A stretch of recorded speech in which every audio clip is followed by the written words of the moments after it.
नमस्कार दोस्तों, मैं बुद्धि प्रकाश पटवारी आपका स्वागत करता हूं अपने चैनल पर।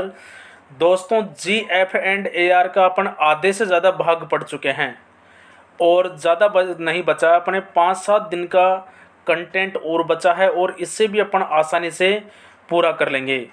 उम्मीद है कि जो अब तक मैंने आपको पढ़ाया है आपको समझ में आया होगा। मैंने पूरी की पूरी प्लेलिस्ट बना दी है, तो आप लोग वहाँ पर जाकर देख सकते हैं। तो चलिए बिना देरी किए हुए अपन आज पढ़ने वाले हैं नियम नंबर 88 से। ज़्यादा समय अपन लेते नहीं हैं, सीधा पॉइंट टू पॉइंट बात करते हैं। तो भाई देखो, नियम नंबर 88 क्या कहता है। नियम नंबर 88 इसको आप लोग देखिए, क्या है नियम नंबर 88। देखिए, बिल का खोना और डुप्लीकेट बिल प्रस्तुत करना। 88वां क्या कहता है भाई, बिल का खोना और डुप्लीकेट बिल प्रस्तुत करना। अब यार कल ही किसी ने कमेंट में करके पूछा था कि भाई बिल अलग होता है या फिर रसीद अलग होती है, क्या दोनों अलग होते हैं। देखो यार, मैं आपको बता दूं, दोनों चीज़ अलग अलग है। बिल तो वो होता है जिससे भुगतान किया जाता है, और रसीद आपको पता है क्या होती है। रसीद क्या होती है? रसीद वह होती है जैसे मान लो अपन ने किसी से केस प्राप्त किया, तो बदले में उसको रसीद दी जाती है कि भाई तूने इतने का केस अपने को दिया है, ठीक है। और बिल ये होता है भाई, बिल के माध्यम से अपन क्या करते हैं, भुगतान उठाते हैं। दो चीज़ हो गई, दोनों चीज़ अलग अलग है। तो चलो भाई 88वां देखिए, नियम नंबर 88 क्या कहता है। बिल का खोना और डुप्लीकेट बिल प्रस्तुत करना। यदि कोई बिल भुगतान से पहले ही खो गया है तो डीडीओ भुगतान नहीं किए जाने का प्रमाण पत्र प्राप्त करेगा तथा उसके बाद कोषागार को भेजेगा। देखो यार क्या चीज़ है भाई, भुगतान करने से नियम नंबर 88 ये कहता है कि भुगतान करने से पहले ही कोई क्या है, बिल खो गया है तो डीडीओ क्या करेगा, भुगतान नहीं करने का संबंधित व्यक्ति से प्रमाण पत्र प्राप्त करेगा और उसके बाद में किसको भेजेगा, कोषागार को भेजेगा। नियम नंबर 89 क्या कहता है। वाउचर के बदले प्रमाण पत्र या प्राप्तकर्ता की रसीद। वाउचर के बदले प्रमाण पत्र या प्राप्तकर्ता की रसीद।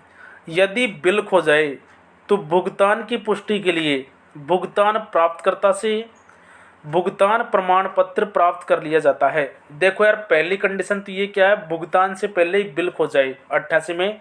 और 89वां ये कहता है कि भाई बिल का भुगतान कर दिया जाए, मतलब बिल पेड हो जाए।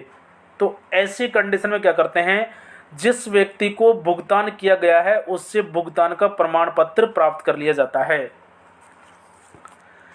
आइए नियम नंबर 90 को देखते हैं, समय बीतने के बाद में क्लेम। ये देखो यार, बहुत इंपॉर्टेंट चीज़ है। अगर किसी भी पेमेंट, किसी भी बिल का समय बीत गया तो उसके बाद में किस प्रकार क्लेम करने के क्या नियम होते हैं, दावे के क्या नियम होते हैं, ये इसको जानिए।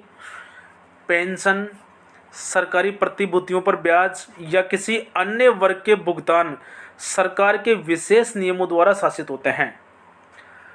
इनके अलावा समस्त दावे देय होने की तारीख के 2 वर्ष के भीतर प्रस्तुत किए जा सकते हैं, जैसे वेतन व भत्ते आदि। देखो यार, कोई भी बिल प्रस्तुत किया जाता है तो वह 2 वर्ष के अंदर अंदर प्रस्तुत किया जाना चाहिए। कितने के? 2 वर्ष के अंदर अंदर। 2000 लेकिन 2000 रुपये से कम के दावे 3 वर्ष तक प्रस्तुत किए जा सकते हैं। भाई देखो, नियम तो ये कहता है कि भाई 2 वर्ष के अंदर अंदर आप क्या कर दो, क्लेम कर दो, ठीक है, भुगतान के लिए।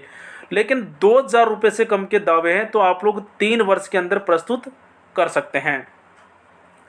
100 रुपये तक के दावे, 100 रुपये तक के दावे 3 वर्ष से अधिक पुराने होने पर अस्वीकार किए जा सकते हैं।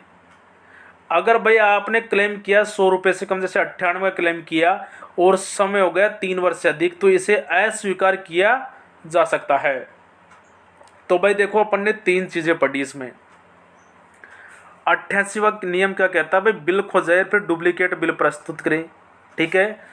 89 क्या करता है, भुगतान कर दिया जाए तो जो भुगतान प्राप्त करता है उससे प्रमाण पत्र प्राप्त कर लिया जाता है। 90वां क्या कहता है भाई, अगर आपको किसी भी दावे क्लेम करना है किसी भी राशि का, तो आप 2 वर्ष के अंदर अंदर कर दें। लेकिन यदि राशि 2,000 रुपये से कम है तो आप 3 वर्ष के अंदर भी क्लेम कर सकते हैं। लेकिन 100 रुपये तक के दावे 3 वर्ष से अधिक पुराने होने पर रिजेक्ट किए जा सकते हैं। चलो भाई आगे बढ़ते हैं अपन नियम नंबर 91 को देखते हैं। 91वां नियम क्या कहता है? पूर्व जांच। 91वां नियम क्या कहता है? पूर्व जांच। किसके संबंध में? जो बिल, वे सभी बिल जिनका समय बीत चुका है। किसकी पूर्व जांच की बात कर रहे हैं भाई? वे सभी बिल जिनका समय बीत चुका है, कार्यालय अध्यक्ष या विभागाध्यक्ष द्वारा जांच करने के पश्चात ही भुगतान किया जाएगा। देखो यार क्या है इसमें भाई, जिस बिल का समय बीत चुका है, टाइम एक्सपायर्ड हो चुका है, तो या तो कार्यालय अध्यक्ष जांच करेगा या फिर कौन करेगा? विभागाध्यक्ष जांच करेगा। उसके बाद ही उसका भुगतान किया जा सकता है। 91 में क्या होती है? पूर्व जांच। 91 में पूर्व जांच। और 92 में क्या भाई? पूर्व जांच के संबंध में निम्न दस्तावेज लगाए जाएंगे। भाई पूर्व जांच के समय कौन से दस्तावेज लगाए जाएंगे ये देख लो। एक तो क्या होता है भाई? नॉन पेमेंट सर्टिफिकेट, है ना? नॉन पेमेंट सर्टिफिकेट ये कौन देगा भाई? कार्यालय अध्यक्ष देगा। दूसरा, कर्मचारी द्वारा नॉन पेमेंट सर्टिफिकेट। और 10 रुपये के नॉन जुडिशियल गैर न्यायिक स्टाम्प पर क्या होगा? प्रमाण पत्र प्राप्त करना होगा। ठीक है भाई, 3 चीजें हो गई। एक तो नॉन पेमेंट सर्टिफिकेट प्राप्त करना पड़ेगा जो कार्यालय अध्यक्ष देगा, और कर्मचारी द्वारा नॉन पेमेंट सर्टिफिकेट ये भी प्राप्त करना पड़ेगा, और 10 रुपये के नॉन जुडिशियल स्टाम्प पर क्या प्राप्त करेंगे? प्रमाण पत्र। तो 91 में क्या हो गई? पूर्व जांच। 92 में क्या हो गया भाई? दस्तावेज होंगे जो पूर्व जांच के दस्तावेज लगाए जाएंगे। और 93 में क्या है भाई? पूर्व जांच के लिए समय सीमा की गणना। पूर्व जांच के लिए समय सीमा की गणना। भाई स्वीकृति की तारीख से 2 वर्ष तक आप लोग कोई भी क्लेम कर सकते हैं। लेकिन देखो यार इसमें एक कंडीशन है, यदि कोई बिल कोषागार द्वारा स्वीकृत नहीं किया गया हो या उस पर आपत्ति लगाई दी गई हो तो वह बिल टाइम बेड नहीं होगा। क्या चीज़ है भाई? भाई देखो एक कंडीशन है कि यदि कोषागार ने बिल को स्वीकृत नहीं किया या उस पर कोई ऑब्जेक्शन कर दिया तो भाई उस पर टाइम का बाउंडेशन नहीं रहेगा। उस पर कोई भी बाउंडेशन नहीं है, उस पर आप कभी भी क्लेम कर सकते हैं। ठीक है भाई। 91 में क्या हो गया? पूर्व जांच। 92 में पूर्व जांच संबंधी दस्तावेज, और 3 में क्या है? पूर्व जांच के समय सीमा की गणना।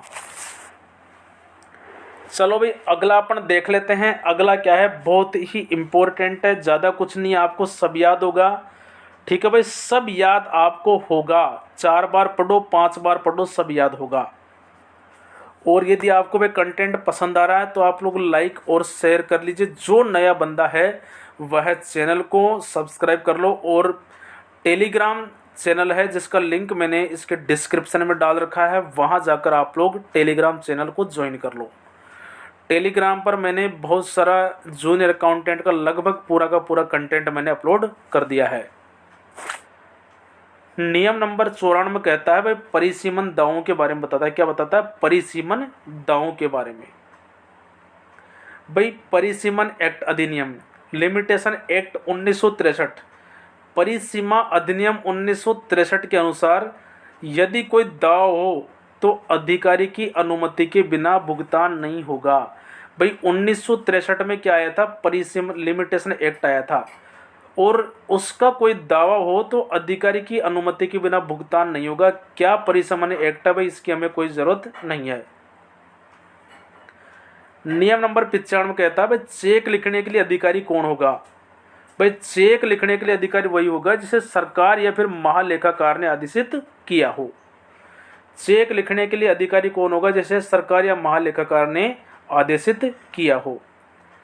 नियम नंबर 96 कोषागार द्वारा चेक उपलब्ध करवाना। भाई कोषागार हमेशा जो डीडी होता है, हर किसी कार्यालय में डीडी होता है, आहरण एवं वितरण अधिकारी, उसको क्या करता है भाई? चेक देता है। नियम नंबर 97 को देखिए। प्रत्येक बैंक या कोषागार के लिए पृथक चेक बुक होगी। भाई देखो यार, बैंक के लिए और कोषागार होता है ट्रेजरी, उसके लिए अलग अलग चेक बुक होगी। इसी प्रकार से नियम नंबर 98 को अपन देख सकते हैं। चेक के बारे में डीडीओ समय समय पर कोषागार या बैंक को सूचित करेगा। भाई चेक के बारे में डीडीओ क्या करेगा, समय समय पर कोषागार को और बैंक को क्या करेगा, सूचित करेगा। देखो यार 94 में अपन ने क्या पढ़ा, लिमिटेशन एक्ट के तहत कोई बिल का भुगतान करना। 95 में क्या होता है, चेक लिखने के लिए अधिकारी। 96 में क्या है, कोषागार द्वारा चेक बुक उपलब्ध करवाना। 97 में क्या है, प्रत्येक बैंक या कोषागार के लिए अलग क्या होगी, चेक बुक होगी। ठीक है। और 98 में क्या कहता है, भाई चेक के बारे में डीडीओ समय समय पर कोषागार या बैंक को सूचित करेगा। अब देखो अपन ने जितना भी पढ़ा है उसका एक फास्टली रिवीजन कर लेते हैं। ठीक है भाई। 88वां नियम क्या कहता है, 88वां नियम कहता है बिल का खोना और डुप्लीकेट बिल प्रस्तुत करना। 89 में क्या भाई, अगर बिल का भुगतान कर दिया गया है और उसके बाद खो जाए तो भुगतान प्राप्तकर्ता से क्या कर दिया, प्रमाण पत्र प्राप्त किया जाता है। 90 में बताया गया में समय बीतने के बाद क्लेम और 2 वर्ष के अंदर अंदर आप लोग क्लेम कर सकते हैं। 91 में क्या है, पूर्व जांच हो गई। 92 में पूर्व जांच के दस्तावेज हो गए। और 93 में है पूर्व जांच की समय सीमा की गणना, और 2 वर्ष की क्या होती है, समय सीमा होती है पूर्व जांच की। 94 में हो गया परिसीमन के दावे हो गया। 95 में चेक लिखने के लिए अधिकारी होता है। 96 में क्या हो भाई, कोषागार द्वारा चेक किसको उपलब्ध करवाया जाता है, डीडीओ को उपलब्ध करवाया जाता है। ठीक है। 97 की अपन बात करें तो प्रत्येक बैंक या कोषागार के लिए अलग अलग क्या होगी, चेक बुक होगी। इसी प्रकार से 98वां, चेक के बारे में डीडीओ समय समय पर कोषागार या बैंक को सूचित करेगा। उम्मीद है भाई दोस्तों आपको वीडियो पसंद आई होगी। तो आप लोग वीडियो को लास्ट में लाइक करके जाइए और शेयर ज़रूर कीजिए।